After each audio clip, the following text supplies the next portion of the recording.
सरगुजा से बड़ी खबर। मेनपाट में बीजेपी के प्रशिक्षण शिविर का शुभारंभ बीजेपी के राष्ट्रीय अध्यक्ष जेपी नड्डा ने उद्घाटन किया। बीजेपी सांसदों, मंत्रियों, विधायकों को दिए हैं टिप्स।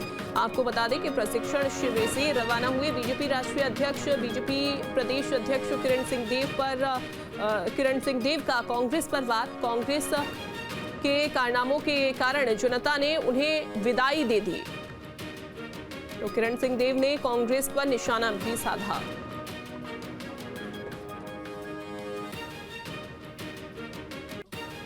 राष्ट्रीय अध्यक्ष जेपी नड्डा ने उद्घाटन किया। बीजेपी सांसदों, मंत्रियों, विधायकों को दिए हैं टिप्स। आपको बता दें कि प्रशिक्षण शिविर से रवाना हुए बीजेपी राष्ट्रीय अध्यक्ष, बीजेपी प्रदेश अध्यक्ष किरण सिंह देव का कांग्रेस पर वार। कांग्रेस के कारनामों के कारण जनता ने उन्हें विदाई दे दी, तो किरण सिंह देव ने कांग्रेस पर निशाना भी साधा।